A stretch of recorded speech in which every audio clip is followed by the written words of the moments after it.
From family gatherings to important holidays, all eyes were always on Thomas. Every time Grandma picked up the phone, her first question was always, "Is Thomas performing anywhere these days?" As for me, no one asked, no one remembered.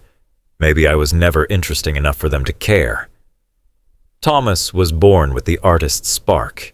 His singing could silence a room, while my voice was always met with an awkward smile and a gentle, "Let Thomas sing, son," from my mom, her hand resting lightly on my shoulder before she turned away, leaving me alone by the old piano. He started ballet at 4, singing lessons at 6, and by 8 he was enrolled in an expensive summer acting program in New York. I learned to make my own breakfast at 7 and babysat my cousins during the holidays so my parents could focus on taking Thomas to his shows. I was never given a big role, just responsibilities, silence, and a spot in the kitchen corner. I never blamed Thomas. Honestly, I used to admire him so much I tried to imitate everything, how he tied his hair, how he bowed when stepping onto the living room stage. But no one clapped for me. No applause. Just a few distracted glances and a half-hearted comment from Dad. He's probably better suited for accounting. Once, I tucked a poem I wrote under my mom's pillow. A few days later, I saw the paper on a shelf used as a coaster. No one said anything. Not a word. Not a sign that anyone had read it. But I didn't cry. I learned to swallow my sadness as if I were the family's secret jar, holding all the things they didn't want to remember. Of all the people, only Uncle David, my dad's younger brother, truly saw me. He would visit on Saturday afternoons with homemade oatmeal cookies and a warm smile. When he found me hiding in my room reading, he didn't call me out or ask why. He just sat next to me, silently flipping through his book, as if silence itself was a form of connection. "What are you reading, Alex?" he once asked, gently brushing the spine of my book. "About ancient Aztec cities," I replied.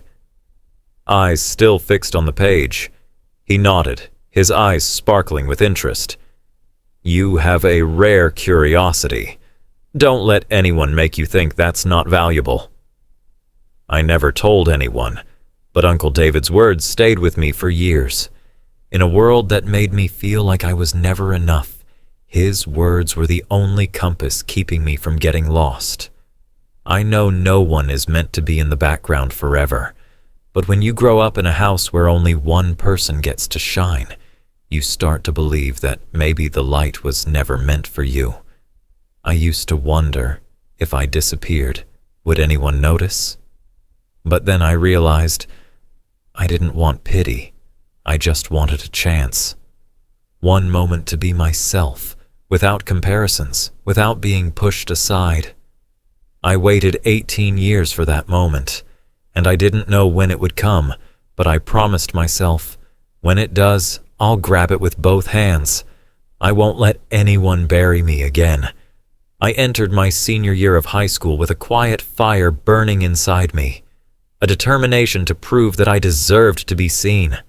While Thomas had left home the year before to attend a prestigious arts academy in Chicago, I poured everything I had into my books, group studies, and countless late nights under the soft yellow glow of my desk lamp. Teachers began to notice me.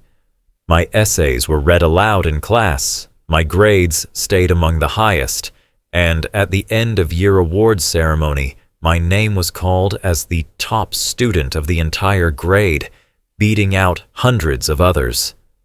For the first time in my life, I heard applause just for me.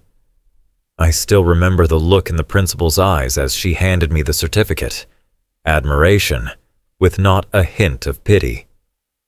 That evening, I brought the certificate home, my heart racing. I pictured Mom hugging me tightly, Dad smiling with pride, that maybe just once they would truly see my worth. But the moment I stepped through the door, certificate still in hand, Mom spoke first. Alex, help me with the dishes. I'm on the phone with Thomas. He's got a performance next week at the City Arts Center. I froze. The certificate trembled slightly in my hand. I swallowed a sigh, then quietly took it to my room. The next morning, I gathered all my courage and sat down at the breakfast table, waiting for Dad to fold his newspaper and look up. I took a deep breath. I want to study business management, I said, my voice strangely calm. The state university has a great program, and I qualify. I've done the research. Tuition is about $18,000 a year. Silence fell over the table. Dad blinked at me, and Mom gently set her coffee cup down, her face showing clear surprise. Then suddenly, Dad burst into laughter, a laugh that was half teasing, half disbelief. You want to be a manager? Thomas performs all over and still struggles to get by. You think managers make money? I pressed my lips together, trying to keep my voice steady. I'm not doing it for the money. I want to learn, to grow, to live my own life. Then Mom spoke, gently but firmly. Alex, we already spent everything on Thomas. You know that. We can't support both of you. But I'm valedictorian, I nearly shouted. I did everything right. I didn't go out, didn't ask for anything. I'm just asking for a chance. Dad slammed the newspaper down, his eyes cold. This discussion is over. You'll work at Uncle Sam's grocery store after graduation. For now, that's it. I don't remember how I left the table. I just know that when I closed my bedroom door, the tears started falling, and I couldn't stop them. Not because I was rejected, but because I realized they never expected anything from me to begin with. I don't know how long I sat there frozen until the phone rang. It was Uncle David. Alex, are you okay? His voice was soft, but I could hear the concern. I didn't answer right away, but maybe my silence said enough. After a pause, he spoke again, even more gently.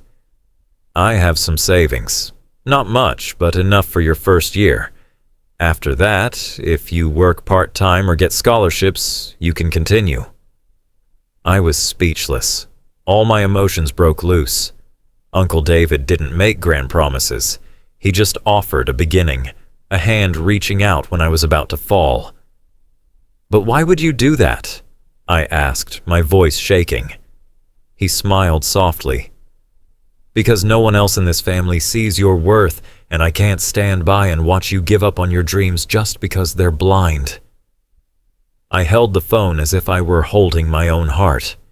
That day, for the first time in years, I felt like I had a real chance to live a life not defined by someone else's shadow. I made a quiet vow to myself. If anyone still thought I didn't deserve it, I would prove them wrong, and I would start right here, on a path I carved out with my own strength, with the unconditional love of the one person who always saw me. Uncle David. I moved in with Uncle David just a week after that life-changing conversation. His house sat in a peaceful Manchester suburb with a lavender garden and an old swing creaking gently in the afternoon breeze. Unlike the cold house I used to live in, this place was always filled with sunlight and the scent of cinnamon tea he brewed every morning.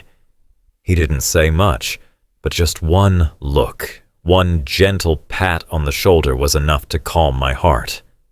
I quickly applied to Manchester State University, majoring in business management. With an outstanding transcript and a heartfelt essay, I was not only accepted but also awarded a partial scholarship. Uncle David cried tears of joy when he received the email. See, I told you, you just needed a chance. He smiled, pulling me into a hug. College years flew by like a whirlwind. I worked part-time at the library, attended seminars, and spent every summer interning at small businesses around the city. I learned how to stand on my own, from managing finances to writing resumes, interviewing, and building a professional network. There were times I was so exhausted I thought I'd collapse. But then I'd remember that night. The night I stood silently at the family dinner table, holding my forgotten valedictorian certificate, and I knew I couldn't stop. 4 years later, I graduated with honors. During the ceremony, as I stood on stage receiving my diploma, I didn't look for my parents in the crowd. I only saw Uncle David standing there, his eyes glowing like the June sun. "You did it, Alex," he whispered as I hugged him tightly. "Now go live your own life." Shortly after, I was hired as an assistant manager at a high-end restaurant chain called Willow and Ash, known for blending classic American flavors with modern European cuisine. I started in a small role, but I always volunteered for the tough tasks, took detailed notes, learned how to handle staffing, read financial reports, and patiently listened to customers. Within just 2 years, I was promoted to branch manager in downtown London. It was a huge step, not just because of the salary, but because I had finally proven I could run an operation with over 50 employees. The day I signed the new contract, I sent my first message to my mother in years. "I just got promoted to manager at Willow and Ash. I'd love to invite you and Dad to dinner whenever you're free." Not long after, my mom called back. Her voice was still gentle like before, but this time there was hesitation. "Alex, I heard you're working at a fancy restaurant. Your dad is very proud of you." Despite all the scars in my heart, I smiled. "I just want the family to know I'm doing okay, and if you need any help, I can pitch in a little." I started sending money each month so they could repair the leaking roof, replace the old fridge, and even cover medical bills when Dad had a minor back injury. I didn't do it to be loved. I just didn't want anyone to go without, the way I once did. After that, the atmosphere between us changed. At family gatherings, my mom would go on and on about Alex, the talented son, managing a fancy restaurant, always busy but still thinking of family. The old phrases like, "You're not cut out for academics," or "Thomas is the real talent," were no longer mentioned. Instead, I heard things like, "My son works downtown. You have to book a table a week in advance." I can't say I felt nothing. Part of me wanted to ask, what about all those years before, when I stood alone in that cold house, and no one even asked if I was okay? But I stayed silent. I didn't need to say it. That silence reminded me just how far I'd come, on my own 2 feet. But just when I thought things had settled, something unexpected happened. Something I never saw coming. And this time, it didn't come from a stranger, but from the one person I thought was always on my side. One quiet Sunday afternoon, I was sitting on the balcony of my apartment, sipping mint tea and reviewing my weekly schedule. My phone buzzed, a Facebook notification. Uncle David had just posted a new video. I chuckled softly. Lately, he had gotten into posting little clips, his backyard garden, new recipes he'd tried, or family gatherings I rarely attended due to work. I tapped on the video, expecting something light-hearted. The screen showed a familiar scene, my mother's living room, filled with relatives, warm chandelier lights spilling across the wooden floor.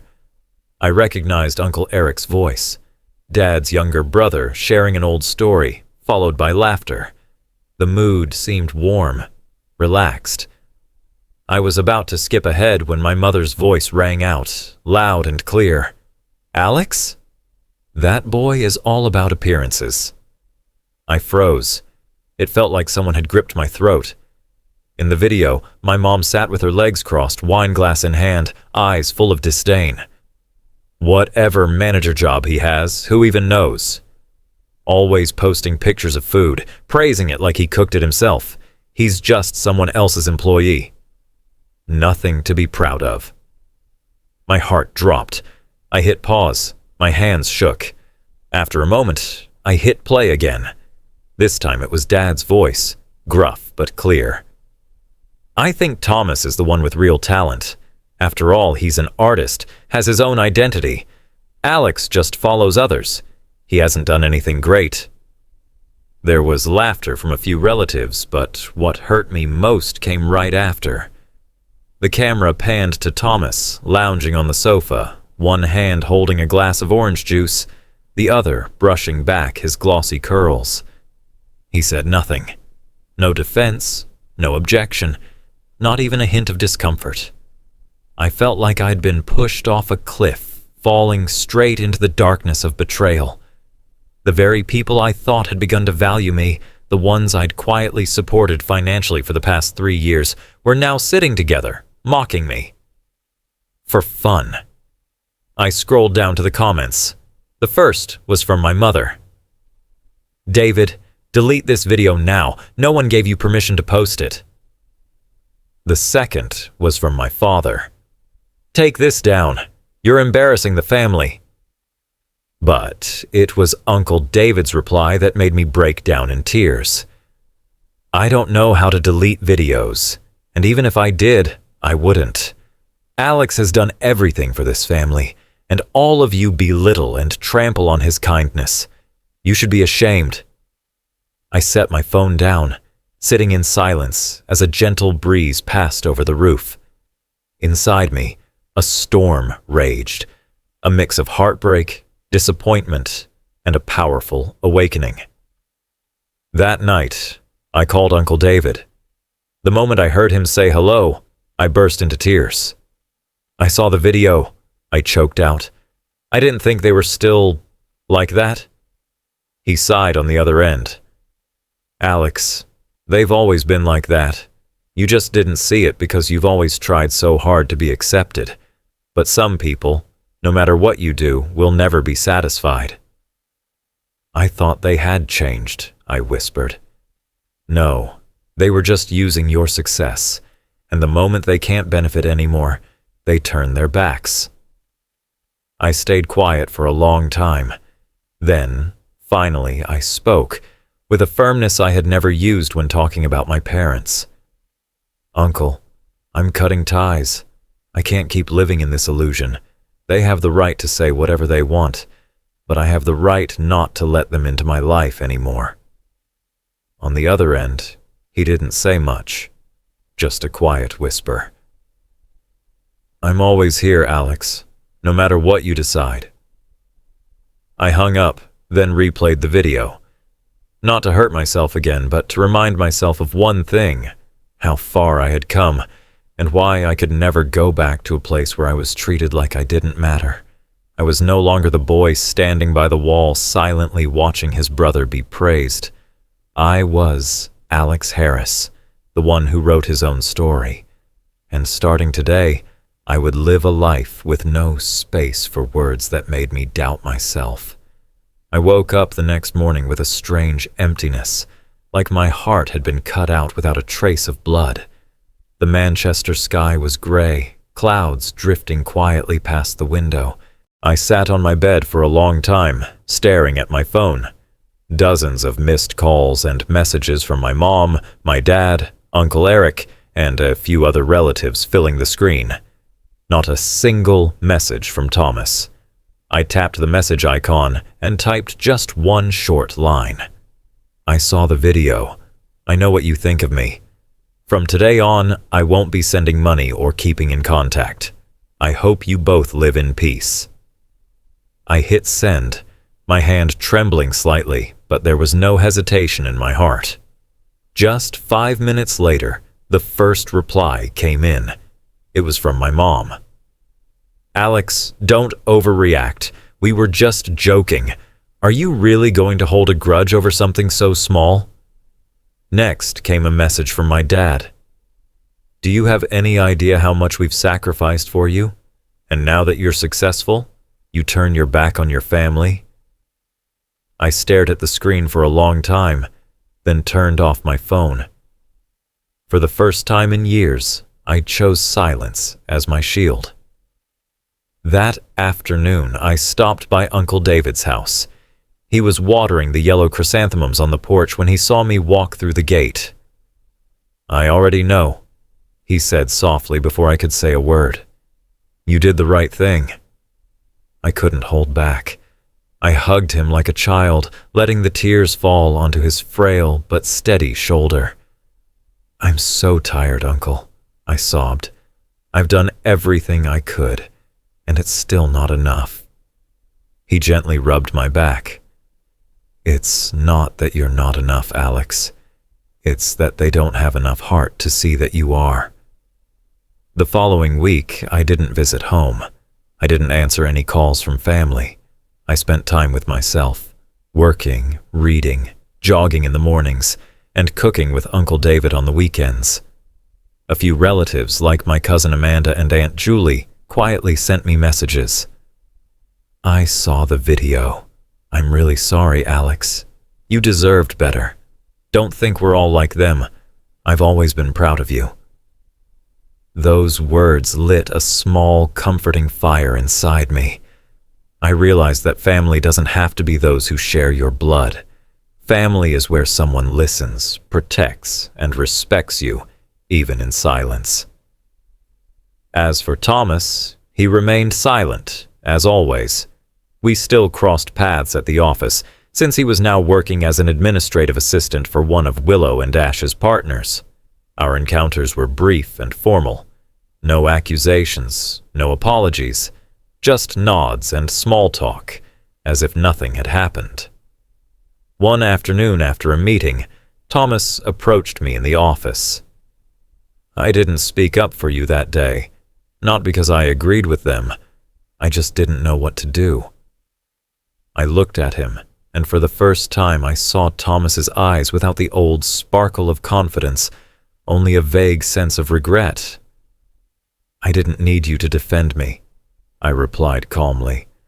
I just hoped, once, you'd have the courage to stand up for the truth. Thomas nodded, giving a faint, sad smile. I guess I'm still not that brave. I didn't blame him. Everyone has their limits. But I had already pushed past mine. I no longer wanted to live halfway in the shadows of fake gratitude.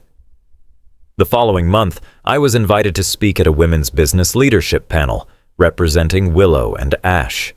In the grand auditorium, the lights beamed down on my face as I stepped onto the stage. I shared my journey, not to complain, but to emphasize that success doesn't always grow from a place of love. Sometimes it takes root in the dry soil of loneliness and pain. After the panel, people came up to shake my hand, ask for advice. I truly felt that I had stepped out of the shadow of my past. No longer that boy named Alex, but Alex Harris, an independent, strong man who knew his worth. But I didn't yet know that behind Thomas's silence and my mother's belated apologies lay another secret, one that would once again test the trust and resilience I thought I had fully forged. On an ordinary Monday morning, I walked into the office with my usual black coffee, laptop tucked under my arm, already mentally organizing my packed weekly schedule. But something felt different in the air that day. The admin smiled at me with an extra sparkle in her eyes, and Brian, the VP who rarely left his office, came knocking on my door himself. "Alex, Mr. Randall wants to see you in the main conference room," he said, unable to hide his excitement. "Right now." My heart pounded in my chest. Mr. Randall Lawson, the founder and current CEO of Willow and Ash, and my longtime role model in the culinary management industry, rarely called anyone in unless it was serious. I straightened my blazer, took a deep breath, and stepped into the glass-walled room overlooking downtown London. Mr. Randall stood by the window, his back turned. When he heard my footsteps, he turned around with his familiar calm smile. "Alex," he said warmly, "I've been following your journey these past 5 years, from an intern taking notes in meetings to becoming the best manager this company has ever had." I stood still, not daring to interrupt. He rested his hand on a chair, his expression serious. "I'll be retiring next spring, and I want you to take over as CEO." Time froze. Sir, I don't think I'm ready for something like that, I stammered. Mr. Randall smiled. No one ever thinks they're ready for something big, Alex. But you don't need to prove anything to me anymore. You've proven it through every number, every decision, every crisis you've handled. The staff trusts you. Our partners respect you, and so do I. I don't remember when I nodded, but when I walked out of that meeting, I felt like I was floating in a dream. A beautiful dream I never dared imagine. That one day, the boy who had always been pushed aside would become the leader of a top-tier restaurant chain. That night, I called Uncle David. When I told him the news, he gasped, "Oh my goodness, Alex, you did it." I broke down in tears, not from pressure or fear, but from relief. I no longer needed validation from my parents, no longer craved forced praise from my old family. All I needed was Uncle David's firm handshake, Mr. Randall's trusting eyes, and the years I had poured into a dream only I truly understood. This success wasn't luck. It was proof that I had chosen the right path. A few days later, I received a handwritten letter, rare in the age of emails and texts. It was from Thomas. "Alex, I don't know where to begin. I've been silent for too long, and that's hurt you more than anything I could have said. I just read the article about your appointment as CEO. I'm happy for you. You deserve it more than anyone. I know there's a lot of hurt between us. But if someday you ever want to talk, I'm here. Not to explain, just to listen. Thomas." I folded the letter, a soft sadness washing over me. Maybe Thomas wasn't a bad person. Maybe he had just grown up in a world that made him forget fairness should be protected too.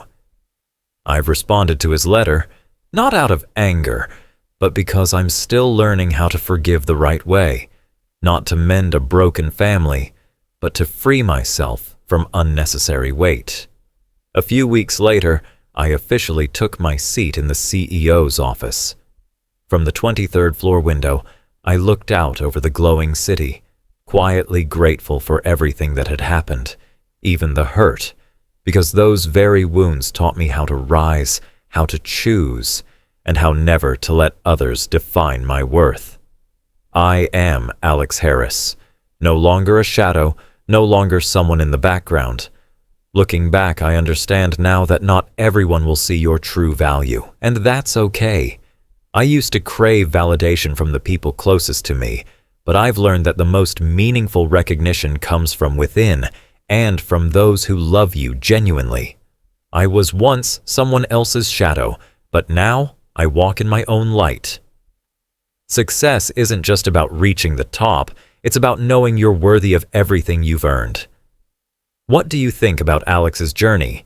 Have you ever experienced feelings like his? Share your thoughts in the comments below, and don't forget to follow the channel for more heartfelt and inspiring stories about family life.